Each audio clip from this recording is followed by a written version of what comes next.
Hey all, this is 012 Boku, and I'm coming at you with another review of The Cosby Show.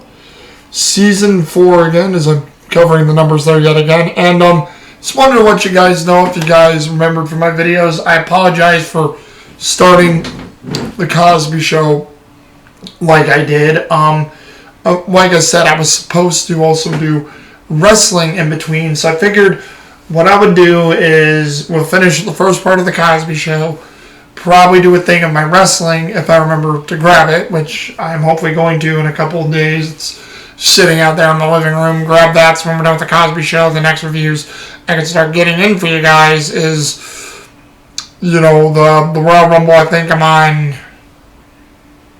the 1999 Royal Rumble, where the huge Vince McMahon stuff and things starts coming out big time between them and what goes on. So yeah, I apologize about that. I said I was going to do wrestling before we started watching the show, and I do remember saying it, and I'm just like, oh crap, well I forgot to put that in better context, which I did not, but it is what it is. But yeah, for now we'll continue on with the good old Cosby Show here, and hopefully I'll remember wrestling before we get back to doing more of The Cosby Show in a very broader sense. But, you know, again, that was my fault. Mucked up. Shouldn't have mucked up, but I did. And, you know, that's how the cookie crumbles and goes sometimes, unfortunately. But fear not, because,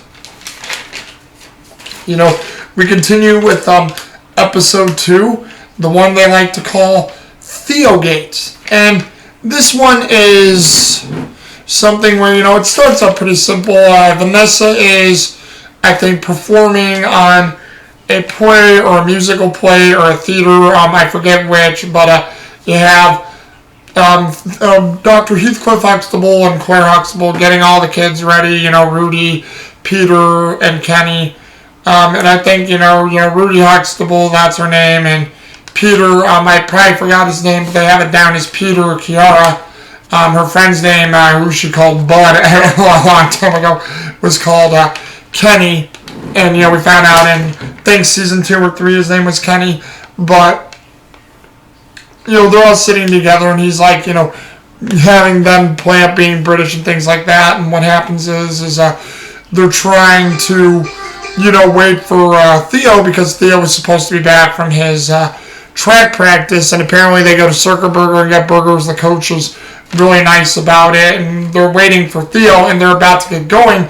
Theo comes rushing in, and, you know, him and Cockroach are both rushing in. They want to get something to eat, and, you know, Claire's like, well, didn't you eat Circus Burger? Well, yeah, but we had to go. We didn't have time to eat. And they're saying, well, how come you didn't have time to eat? And then he says, well, you know, Coach has it out for us. We did all these types of things and blah, blah, blah. And then, you know, he's like, can we grab something to eat first? And, you know, like Heathcliff gives them about 5 seconds, and then so does Claire, and then they come out with carrying a whole chicken, pop, and like several other snacks. And you know, Heathcliff is like to Claire, I'm glad you didn't give him 10.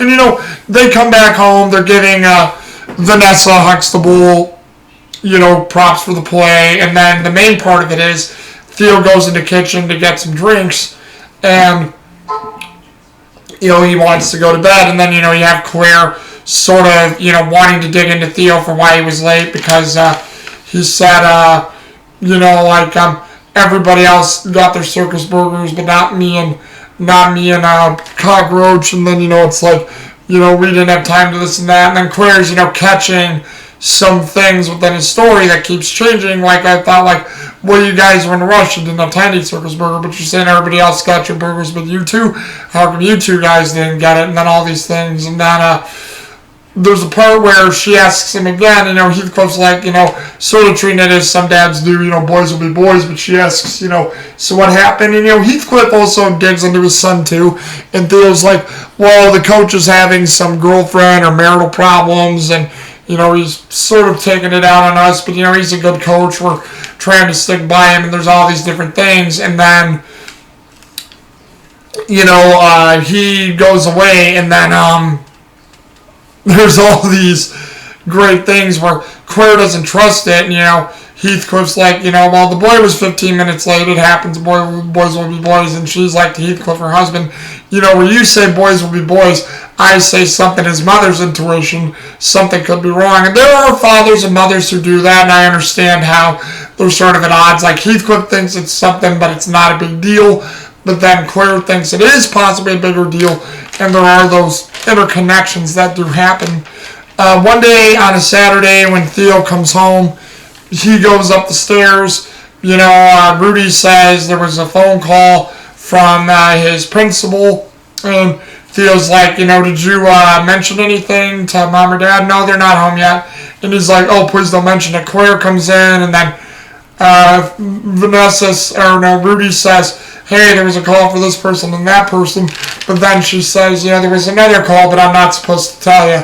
And then, Claire's like, well, okay, you can keep it to yourself. She goes into the kitchen, and she wants, Theo's approval. Theo says he did a great job. And then she's like, well, you better get into the kitchen, Theo. And Theo's like, why is that? Because, I wrote the note for that call on the refrigerator door. So he runs in there, sees that Claire is near the fridge. His mother, gets her away from there, wants some water, and then, gets it, rips the note off the fridge, thinking she didn't see it. Heathcliff comes down and sits with them. He starts to take off, up the stairs to the other part of the kitchen. And then she's like, so what did your principal want in the note that I saw in the fridge there? and then Heathcliff's like, yeah, did you have a good day or something, son, or did something happen? And he's like, no, maybe the principal wants to say how good I've been. And then she's like, well, do you want to call him down here and find out? And then he's like, no, we don't have to do that. And Heathcliff's like, maybe you're on the honor roll. And like he keeps playing up Theo's accomplishments, and Theo keeps giving these nervous laughs like he's about to be caught red-handed. He even snaps at his parents saying, I'm 17 years old, I'm not a kid.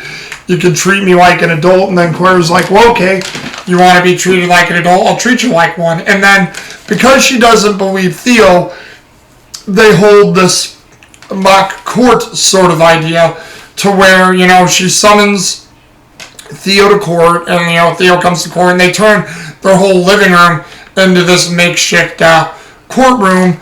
Cockroach also comes in, and, Cockroach, which if you guys didn't know, I have his whole name here, Walter Cockroach Bradley. That's his full name. And, they come in, and everybody's there, and, the couch is set up as the jury area, and then, you have Vanessa being the judge, you have Heathcliff Huxtable as the bailiff, and then you have, Claire obviously being the lawyer.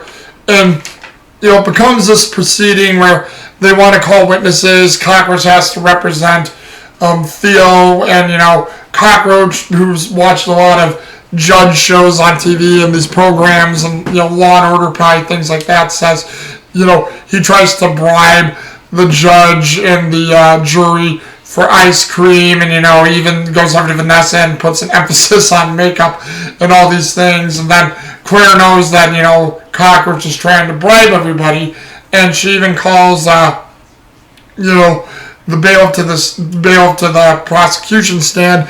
And then, Heathcliff doesn't want to do it. He's like, I'm the bailiff. And he's like, well, yeah, but you're a witness for Cohen. He's like, I don't want to do it. And then Vanessa's giving her dad a hard time, and, Heathcliff's looking at everybody like, okay, we're taking this thing just a little too far here.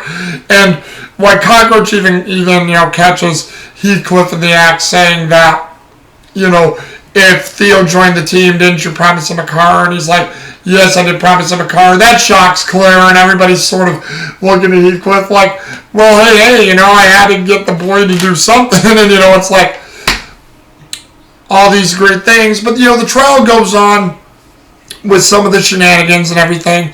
And then, they keep pressing Theo. Theo has cracks in his story. And then all of a sudden, she, really makes, I forgot what Claire said, but Claire says something that makes Theo really guilty. And Theo comes clean about how when they were at Circus Burger after the track meet, there was this girl who was rather fat working there, and they were, Cockroach and Theo were making fun of her, and they didn't think she could hear them, and, everybody else was laughing at the jokes because a lot of people heard it, and then everybody was turning into this big thing, and they kept it up, and then, the fat girl was obviously crying who worked there, and, she was distraught. The coach picked up on this. The coach, hurried everybody out of there and yelled at, Theo and Cockroach, and then that's why they were late getting into Vanessa's play to go, because Theo and Cockroach were in trouble. And then they investigate some more, and the reason why Theo was ignoring this whole thing is Theo got cut from the team, which surprised Heathcliff Huxtable.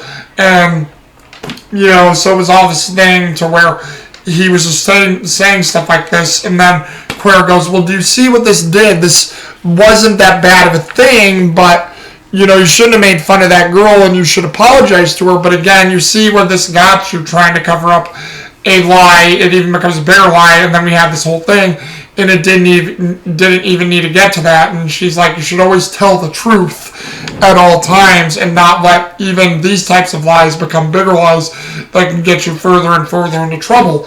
And Theo learns his lesson from it and says that they can, he's gonna go down to Circus Burger tomorrow, apologize to that girl, make amends, and but then because ice cream was mentioned in this episode, they all go out for ice cream, and as they're leaving, Cockroach comes up to Heathcliff Huxtable and says, this family makes me learn a lot. I've learned a valuable lesson, but if you and Mrs. Huxtable could do one thing. And Heathcliff looks at Cockroach and says, what's that, son? Please don't tell my parents. And Heathcliff's like, Walter, did you not hear anything about what Mrs. Huxtable just said about what Theo said, what we were talking about, this whole thing? Yeah, but I still don't want you to tell him. And then, he goes, all right, just let's get going. Let's go for ice cream.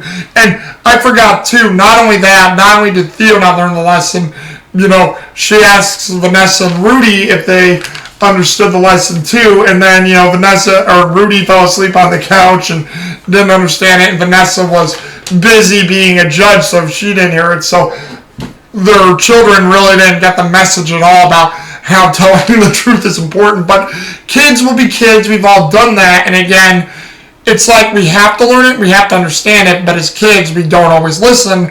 And I like how they put that in the episode as a little bit of note for that too. And this episode, although not as impactful as the very first one, there's a good lesson behind it. The fake courtroom scene was great. Again, Bill Cosby, great performance. Felicia Rashad as Quare Huxtable, great performance. Malcolm-Jamal Warner, same thing. I have to give it to Carl Payne, who did Cockroach, Walter Cockroach Bradley. Great performance of him playing, Theo's attorney in this episode, and just having a hoot with the family. So, but again, really great episode, and just fun overall for Theogate. I enjoyed it. Not as good as the last one, like I said, but still a fun episode. But what do you guys think? Again, have you guys seen The Cosby Show? Have you seen the 4th season at all? Do you know anything about the show or why, or even the episode I mentioned? Just leave a comment down below and we'll get this discussion going. Till then, I'll see you guys later, alright?